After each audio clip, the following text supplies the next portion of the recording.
Chairman and CEO of JPMorgan Chase, Dimon, is with us. Thanks for joining us. Happy to be back again. Tell us about a recession.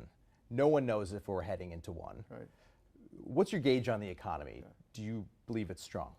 Yeah, I think we spoke a year ago. I thought this is almost the same issues. The economy today is actually kind of strong. Consumers have money. They're spending the money. They have a lot in their checking accounts. Jobs are plentiful. Wages are going up at the low end. Business is in pretty good shape. There's some negatives out there. Home prices have come down a little bit, which is actually good for some people. And all that's being eroded by inflation. And in front of us, we've got things like QT, inflation, maybe even higher rates, and obviously this terrible war in Ukraine and its effect on oil, gas, food, migration, and global trade relationship with China. And those are pretty serious things. So hopefully they'll all mitigate, but we just don't know. And I think you should be prepared that the economy may worsen late in this year because of that. You mentioned QT, quantitative tightening, interest rate hikes. When we did speak last May, you called for the Federal Reserve to be more aggressive, and they did. Yeah. They have been. Where do you believe they should be going now? Yeah, I think they're doing the right thing now. I mean, I hate to second guess officials when they make decisions, but it was clear that it was a little day late and a dollar short, and there was too much quantitative easing and too much fiscal stimulus. They kind of recognized that, and they rapidly raised rates, now projected to be a little over 5% soon. And I think that's the right thing to do, is do that and pause. Because there's a lag, it has an effect. You see higher interest rates, higher credit card rates, higher auto rates, et cetera. But we have to think about is that pause may not be enough. It may be that they're going to raise rates a little bit more late in the year because of what I said, too much fiscal stimulus is still kind of surging through the system, and QE was so large that that's a pretty big reversal of QT today. And we've never had QT. So we're all going to learn what it's really like to have real QT. So too early to declare victory on inflation? I think it's too early. I think there's a pretty good chance it'll come down. It came down a little bit, made people feel good, but I think there's a pretty good chance it won't come down much below 4%, and therefore more action will be required. Let's talk about JPMorgan for a second here. You guys employ more tech workers than a lot of tech companies. We've been seeing the headlines. Tech companies are slashing jobs everywhere right now. A statistic I read is about 20% of the workforce is tech. Where do you see JPMorgan Chase? What do you see them doing with their tech force? Yeah. Do you plan on cutting? Yeah, I mean, first of all, great thing is Columbus. You got Amazon coming and Intel coming and all these wonderful companies, which is great. And a lot of it's because of the tech capability that you graduate here, that's embedded here, and the age, the population, et cetera. So congratulations to Columbus. Look, part of what we do is tech. And I always said tech's been just part of our core. In some ways, we're a tech company. Every time you take out your phone, every time there's an offer, every time you move money, it goes to risk systems and credit systems and OFAC systems and AI to make sure that it's going to the right place. So we have thousands of data scientists, God knows how many programmers, to protect customers, protect individuals, protect governments around the world. And if we don't do it, someone else will. And you see all the fintech, and obviously some are having a harder time, but we think like a fintech company. What do you want? How can I give it to you better, faster, quicker, or cheaper?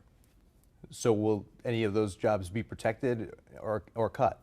Well, I don't think they'll be cut, but when you're a big company, you always have some going up and some going down, and some of it is definitional. But we've been making consistent investments forever in technology. I think we have 55,000 people in technology today. My guess is it will not go down. There may be certain tech jobs that disappear. I mean, we still use some very old programming that one day will be sunset. So things will change over time. Companies have to morph. There's no one rule about how you have to do things. So. You mentioned companies have to morph. What about globally? Any restructuring globally? We operate in 100 countries. We have a lot of people overseas. So when you think of us globally, we bank institutions, we bank pension plans, we bank governments, the World Bank, the IMF, sovereign wealth funds, large wealthy investors, et cetera. That'll still be true. I think what you're going to see changing a bit is for national security, which I'm supportive of. You're going to have some kind of restructuring of certain types of trade. Some companies are going to do it just for their own resilience. So you've already seen some big companies diversify manufacturing away from just China to some other places. So you're going to see a bunch of restructuring around trade. You're going to see a lot of noise around what is national security. Every country is going to make that determination. It won't be just what America wants, but Europe is going to do it. And obviously we have different things. Like we are energy self-sufficient. That's an unbelievable thing. There are a lot of countries out there which are not. And believe me, it makes them feel very insecure. And the cost of energy is very important for them. In an op-ed, you were talking in January about the critical role of government here at home and abroad. The war in Ukraine is still ongoing since we last spoke. It was new then, and it's coming up on a year now. Even with President Biden's surprise visit to Kyiv and $500 million aid investment, do you think we're doing enough as a country? For Ukraine war. So I think I probably told you last time, wars are unpredictable. And this war, and if you look at any war, how people thought when they started, how people thought their end was almost always wrong and extremely dangerous. And this is the first large European army, free democratic nation that we've seen pretty much since World War II. There have been other wars, but not in major economies like this, affecting major markets like oil, gas, et cetera. And I think we need I think we've had real American leadership, and I think the president said something very smart the other day. It's got to sustain. This can go on, unfortunately, for years. And I don't want to get involved in the debate about what the equipment should be. I'll leave that up to the generals, but I think it's very important that America take a leadership role in this. There's no one else who can take a leadership role. They don't have the economy or the military that can do what needs to be done to have this come to the right outcome, which is a free Ukraine. That's really to help the global economy. I think it will set the tone for the next 100 years of the Western world. Is the world safe and free for democracy or not? And I think that's going to take an effort beyond Ukraine. That's going to be about economic, diplomacy, trade, so that the Western world feels good about America. We can't do it in a way that people are mad at us. We have to have allies. And when I travel the world, a lot of folks in Latin America, the Middle East, they're like, we're your allies, but we're not your vassals. And also give us a choice. We don't have a choice. If China goes in there with very cheap, telecommunications equipment, they don't have a choice. And same with certain supply chains of lithium or something like that. So we have to be very thoughtful about having a comprehensive strategy to keep the Western world together economically, not just militarily. You mentioned China. Their eyes were glued on the spy balloon. Yeah. And now diplomacy with China is really at stake. So how do you think that will impact the global economy going forward? Yeah. It's a dangerous time. Look, cooler heads should prevail here. Okay, America, and the American citizens should know we shouldn't be worried. We have all the foodborne energy, 75,000 GDP per person. They have 13,000 per person. They import 10 million barrels a day of oil. Okay, they have a very complex neighborhood, and they've had wars or skirmishes with 3 of the nations around them, including India, Russia, and Vietnam since World War II. We've been at peace with Canada and Mexico. I mean, we're very blessed, okay, in a million ways, from the gifts of God to the gifts of our founding fathers. And we should have comfort, free enterprise, freedom of people. It's really human capital is the most important thing. That will prevail. We just have to make sure we have policies that keep it going and keep it strong. In the meantime, I'm the believer we should talk to China, have deep discussions, tell them what's acceptable to us, what's not acceptable. They make unilateral decisions. We can make unilateral decisions around national security, et cetera. But talking is the best way to do it. And the smartest people in the world I know, Henry Kissinger, Bob Gates, Condi Rice, say these talk shows should be private. Just yelling at each other publicly is a bad way to get to the right place. And we have common interests: anti-terrorism, anti-nuclear proliferation. If we want to get anything done with climate change, we have to have China on board. So we should be very thoughtful about how we go about this. But if anyone says national security, yes, that's paramount. That will be number one. So what is your message to Americans? Mediocre markets, war in Ukraine, new tensions with China, and most importantly, cost of living is high. People are living paycheck to paycheck, not even making ends meet. Yeah. So what is your message to those at home? We have the most prosperous, successful nation the planet's ever seen. We've had very difficult times before, going back to the Revolutionary War, the Civil War, World War I, the Great Depression. My grandfather lived that, World War II. We're going to be okay. We have everything. We shouldn't fear the world. We should fix our problems. So I do think that we need to do something about immigration. We need to do something about inflation. I think we got to get education, give people more of a chance and opportunity of the American dream. I think we should do things like expand the earned income tax credit to help the lower paid citizens.